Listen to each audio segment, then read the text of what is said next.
पुराने जमाने की बात है। बगदाद का एक देहाती किसान काम काज के सिलसिले में अक्सर शहर आता जाता रहता था। इस जमाने में लोगों का सफर काफिलों के साथ होता। जिनके पास सवारियां होती वो उन पर सवार होते, जिनके पास कुछ नहीं होता वो पैदल चलते। इस देहाती जमींदार की बस्ती शहर से बहुत दूर थी। इस जमींदार के ताल्लुकात बगदाद एक ताजिर के साथ बहुत गहरे और दोस्ताना थे, इसलिए वो ज्यादातर क़याम इसी ताजिर के घर में करता था।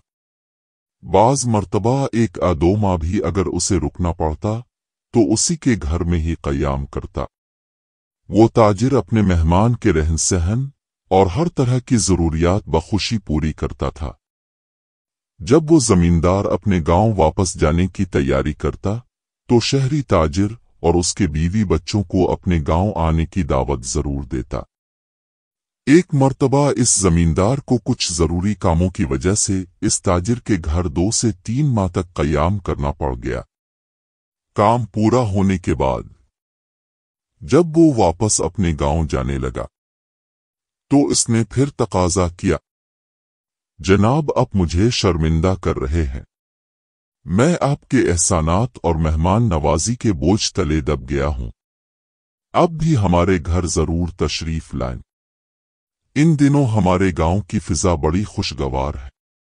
बाहर का मौसम है, हर तरफ सब्जा लहलहाता है, रंग बरंगे फूल झूमते हुए नजर आते हैं। आप लोग देखेंगे तो खुश हो जाएंगे। इस साल अपने बाल बच्चों के हमरा जरूर तशरीफ लाएं, क्योंकि इन दिनों में गांव की फिजा बड़ी दिलफरेब होती है। दुनियादारी का कायदा यही है कि वो मकसद हासिल करने के लिए तरह तरह की तकलीफें बर्दाश्त कर लेते हैं। ताजिर और उसके बाल बच्चों का भी यही हाल था। आखिर एक दिन सब ने गांव जाने की तैयारी शुरू की। बच्चे तो गांव की खुशी में रात देर तक जागते रहे। सुबह तुलू हुई तो शहरी बीवी बच्चों के साथ घोड़ा गाड़ी में सवार होकर रख्त-ए-सफर बांधा। उनके ख्याल में था गांव में भी शहर जैसी हर किस्म की आसाइशें दस्तयाब होती हैं और वहां पहुंचकर ऐश व आराम मिल जाएगा। जब वो किसी परिंदे को गांव की जानिब परवाज करता देखते तो उनका जी चाहता किसी तरह उड़कर वो भी जल्द अज जल्द गांव जा पहुंची। तकलीफ दे सफर में उन्होंने ऐसी तकलीफें उठाई कि थके हारे 1 महीने के बाद जब इस गांव में पहुंचे तो उनका खाने पीने का जखीरा खत्म हो चुका था। एक हरीस परिंदे की तरह वो भी बादाम को दाना समझकर गांव की सैर को निकले थे।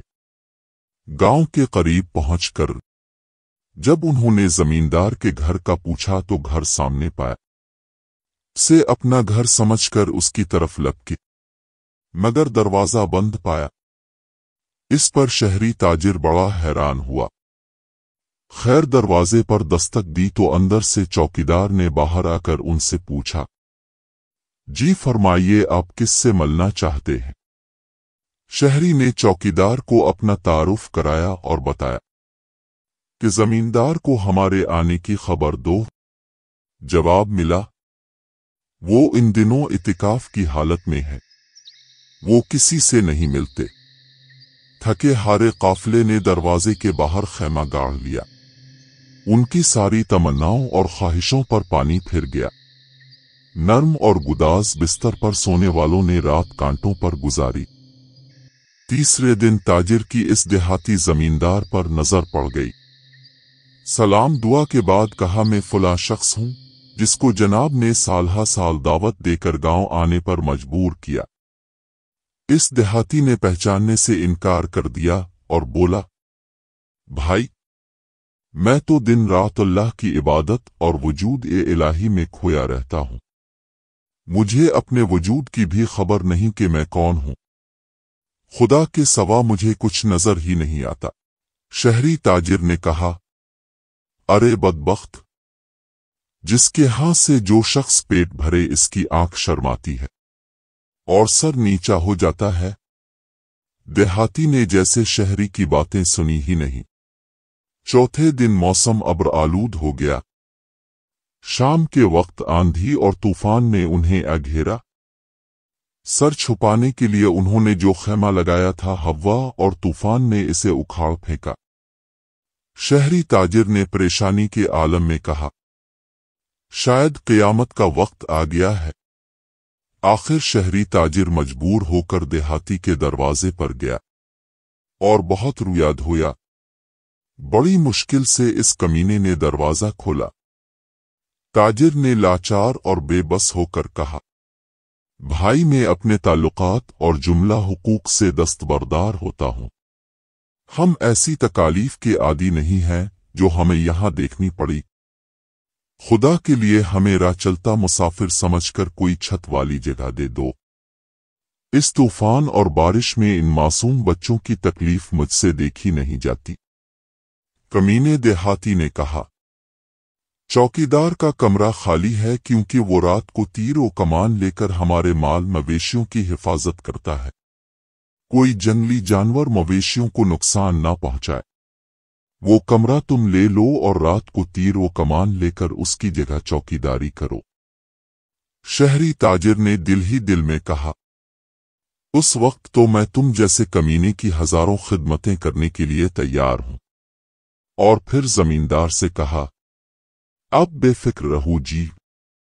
अगर जंगली जानवर की भनक भी मेरे कानों में पड़ गई तो आवाज पर तीर चलाकर इसको हलाक कर दूंगा। खैर, शहरी अपने अहलो अयाल को इस कोठरी में ले आया जो मच्छरों का घर था। लेकिन इस वक्त ये किसी बादशाह के महल से कम नहीं थी। वो जगह बहुत तंग थी।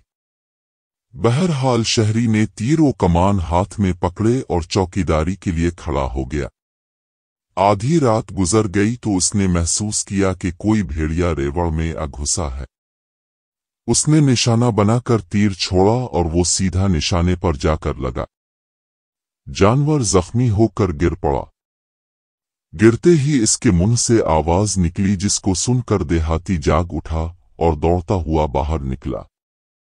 जोर जोर से शोर बपा कर दिया, अरे कमबख्त, ये क्या जुल्म कर दिया, तूने मेरा गधा मार दिया है। ताजिर ने कहा, तुम अच्छी तरह जाकर देखो, रात अंधेरी है। आंधी तूफान और बारिश में तुम्हें गलत फहमी हुई है। जमींदार ने कहा, कितनी ही जोर की गरज चमक और हवा चल रही हो, मुझे अपने गधे की आवाज की ऐसी पहचान है जैसे शरबत और शराब की। लाखों के रेवड़ में भी अपने गधे की आवाज पहचान लेता हूं। ये सुनकर शहरी ताजिर के सब्र का पैमाना लबरेज हो गया। उसने इसे गिरबान से पकड़कर कहा, अरे बदबख्त नमक हराम, तूने रात की तारीकी और धुंधले मौसम में भी अपने गधे की आवाज पहचान ली, लेकिन अपने 10 साल की दोस्ती को ना पहचान सका। मेरे एहसानात को खाक में मिला दिया और बहाना ये बनाया कि मैं अल्लाह की इबादत में चिल्ला-किश हूं। मुझे तो दुनिया व माफिया की कोई खबर नहीं। कमबख्त आधी रात को गधे को आवाज से पहचान लिया, लेकिन जिसका नमक खाया इसे ना पहचान सका। अपने आप को आशिक इलाही जाहिर करता है, मगर याराना शैतान से गांठ रखा है। तेरे जैसे धोखेबाज और एहसान फरामोश से तो शैतान भी पनाह मांगता है। अल्लाह ताला तुम जैसे मुक्कारों और कमीनों को इसी तरह रुस्वा करता है। अहमक, बदफितरत और कमीने इंसान से अगर कोई भलाई करो तो उसकी शर से भी बचना चाहिए।